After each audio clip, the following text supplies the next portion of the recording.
Welcome back to another banger, guys and gals. Today we're going to do a little deep dive into the Houston Texans organization. We have to start off talking about that snake oil selling executive vice president of football operations, Jack Easterby, and his hiring of general manager Nick Caserio, which was questionable at best.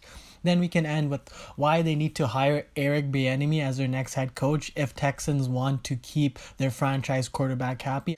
Like usual, please follow my socials at Mr. Absolute Show. We still on the grind to 1,000 subscribers. If you want to tell a friend, please do so.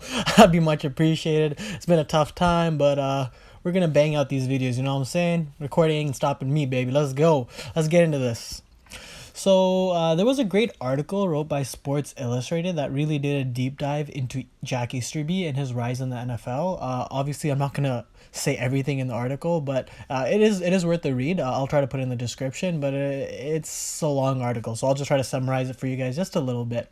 And it kind of just summarizes how he started in the New England Patriots. He was actually a chaplain. If you're not familiar with what a chaplain is, essentially it's someone within an organization that can help guide them through struggles with the help of the Lord and Savior. He has obviously since moved on to the Houston Texans now.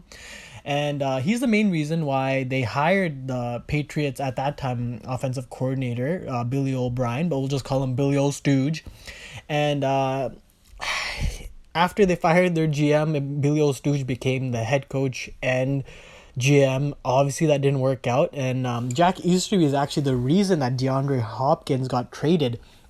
And the reasoning is actually quite baffling. He got traded because Easterby didn't like how DeAndre Hopkins' baby mamas were coming around practice all the time. And Easterby was like, nah, this ain't happening on my watch, buddy. So they shipped him out of there for a second round pick and David Johnson, who was on a horrible contract to say the least. And on top of that, Easterby would go into Cal McNair's office and they would ask him to pray with him after they've lost. And that's kind of like, what's going on here? Why are you going into the owner's office and praying after every single loss? This is getting kind of out of hand here. And to be honest, Cal McNair was never a great owner. So through the power of Christ, Easterby is trying to run the organization. Easterby has somehow become Cal McNair's second-hand man. It beats me how. McNair was often referred to as Tommy Boy after his father, Robert, known as Bob McNair, had passed away and he inherited the team. That being said, Easterby obviously has some say and he has pounced on the opportunity and swindled his way into the organization.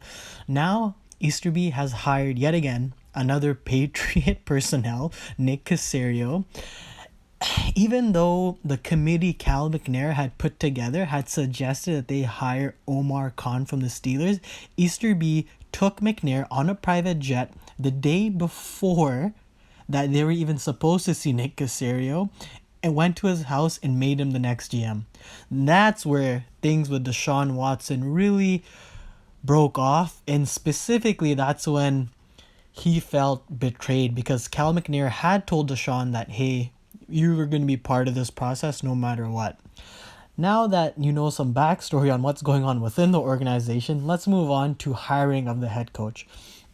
By far, the most qualified coach still available currently is Bienemy. For the last 2 years, he has developed Patrick Mahomes into a superstar.